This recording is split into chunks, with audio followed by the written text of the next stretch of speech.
अनुराधा वैदिक एस्ट्रोलॉजी में आप सबका अभिनंदन। चलिए आज बात करते हैं शक्ति की, एक नक्षत्र की शक्ति की, और वो नक्षत्र है स्वाति।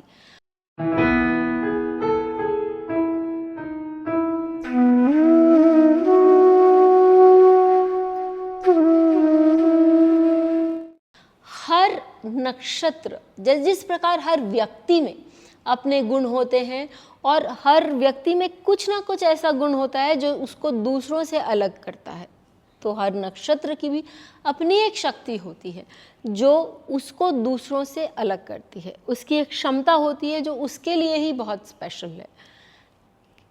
स्वाति नक्षत्र जो है वो वायुदेव का नक्षत्र है और उसकी जो शक्ति है वो प्रध्वंसन शक्ति है। प्रध्वंसन शक्ति जो है वो व्यक्ति के अंदर चेंज या कोई ना कोई चीज़ जो ऐसी है, व्यक्ति या तो बदल सकता है या कहीं बदलाव ला सकता है, क्योंकि इसकी पावर जो है वो ट्रांसफॉर्म करने का है और साथ ही किसी भी चीज़ को फैलाने का पावर है। जैसे कि वायु किसी भी चीज़ को फैला सकता है, उसी प्रकार इस व्यक्ति में यहाँ जो कोई भी ग्रह बैठा होता है उसमें वो गुण होता है कि वो चीज़ों को दूर दूर तक फैला सके। अब दो बात कि हर नक्षत्र जो है उसकी शक्ति दूसरे से अलग होगी और कोई ज़रूरी नहीं है कि यहाँ पर चंद्रमा ही होना चाहिए। कोई भी ग्रह हो वो अपनी शक्ति का प्रदर्शन कर सकता है। जैसे यदि चंद्रमा हो तो वो उसकी मानसिकता वैसी होगी और वो काम भी वैसे करेंगे। फॉर एग्जाम्पल मैं एक व्यक्ति को जानती हूँ जिनका स्वाति नक्षत्र में चंद्रमा है और वो बहुत काम करने के लिए हमेशा रेडी रहते हैं, लेकिन उनका चंद्रमा जो है वो 9th लॉर्ड होके 12th हाउस में बैठा हुआ है।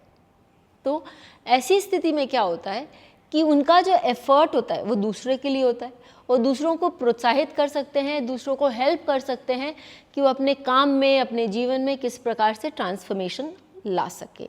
और यही नहीं, वो जो भी काम में हाथ देते हैं, दूसरों के लिए जो भी काम करते हैं, क्योंकि 12th हाउस जो है वो जनरली 9th लॉर्ड यदि 12th हाउस में आ जाए तो आपका लक दूसरों के लिए काम करता है। तो वो दूसरों के लिए यदि जो काम करते हैं उसमें उसके बहुत अच्छे रिजल्ट्स भी वो प्राप्त करने में सक्षम हैं। अब इसको मैंने जैसे कहा कि अब चंद्रमा ही होना ज़रूरी नहीं है, कोई भी यदि ग्रह हो तो हम देखेंगे कि यह प्रध्वंसन शक्ति किस प्रकार काम करती है। मेरे पास दो एग्जाम्पल है। सबसे पहला एग्जाम्पल मैं यहाँ अटल बिहारी वाजपेयी जी का लेती हूँ और फिर हम शाहरुख खान का एग्जाम्पल देखेंगे। तो सबसे पहले यदि आप देखें तो अटल बिहारी वाजपेयी जी का जो शनि है वो इस नक्षत्र में उच्च का होकर 18 डिग्री 39 मिनट्स का है। अब शनि खुद वायु तत्व है, वायु के नक्षत्र में, वायु राशि में बैठे हुए हैं और ससा योग, क्योंकि ये एग्जॉल्टेड है यहाँ पर, तो पंच महापुरुष योग भी बनाते हैं लग्न पर बैठकर और ये योग कारक भी हैं। तो इस दृष्टि से ये शनि बहुत स्ट्रांग है, अत्यंत बली जिसे हम कहेंगे, और केपेबल है कि वो बहुत स्ट्रांग रिजल्ट्स दे सकें। अब जब हम बात कर रहे हैं कि वो किस प्रकार का ट्रांसफॉर्मेशन ला सकते हैं और वो किस प्रकार का चेंज ला सकते हैं और किस चीज़ को फैला सकते हैं, इनकी क्षमता, ये शनि की क्षमता हम तब समझते हैं जब हम ये जानते हैं कि अटल बिहारी वाजपेयी जी ही एक ऐसे लीडर थे पूरी हिस्ट्री ऑफ इंडियन पॉलिटिक्स में जिनको ऑपोजिशन ने यूएन भेजा था इंडिया के बारे में समझाने के लिए और अपने देश का गौरव लोगों को बताने के लिए, और वो इसमें बहुत अच्छे से सटीक उतरे। क्यों? क्योंकि इनका जो शनि है वो पंचमेश भी है और चतुर्थेश भी है। पंचम भाव किसी भी चीज़ को गौरवान्वित करने के लिए, किसी भी चीज़ की जो बड़ाई है, नेम और फेम है, उसके बारे में बताता है। तो यहाँ उन्होंने अपने देश का जो नाम है वो दूर दूर तक फैलाया, यूएन में जाके उन्होंने बाकी कंट्रीज़ को बताया। तो ये बात हुई। और दूसरा ट्रांसफॉर्मेशन किस तरह से, क्योंकि 4th लॉर्ड है तो वो ट्रांसफॉर्मेशन भी केपेबल है। कहाँ? अपने मदरलैंड के लिए। लोगों का बहुत सारे देशों का रिस्ट्रिक्शन था कि हम न्यूक्लियर वेपन्स नहीं डेवलप कर सकते, लेकिन जब अटल बिहारी जी प्रधानमंत्री थे तभी उसी समय हम एक न्यूक्लियर वेपन वाले कंट्री बने और हम एक सशक्त पावर बने। तो वहाँ पर भी आप देखेंगे कि ट्रांसफॉर्मेशन आया, जहाँ आपकी लोग इज्जत करने लगे एक अलग लेवल पे।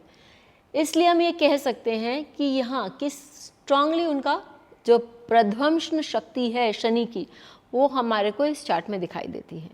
ये तो हमने देखा एक एग्जॉल्टेड प्लैनेट का। अब आप मुझसे ये भी पूछ सकते हैं कि यदि यहाँ पर सूर्य हो और डेबिलिटेट हो तो क्या होता है।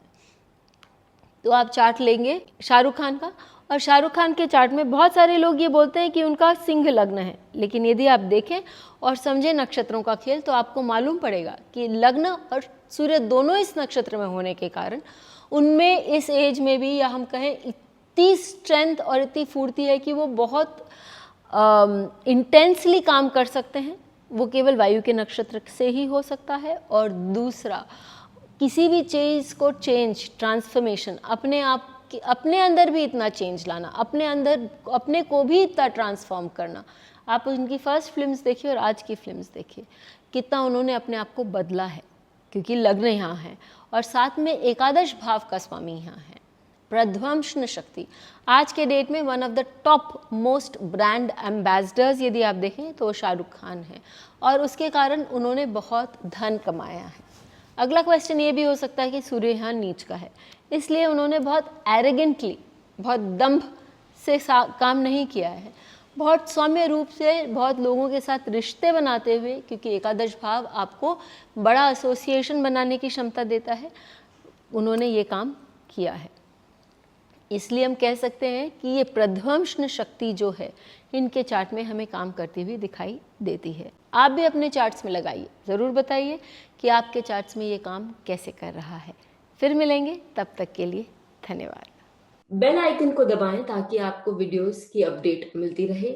हमारे वीडियोस को लाइक करें, शेयर करें, उन पर कमेंट करें और हमारे चैनल को सब्सक्राइब करना न भूलें।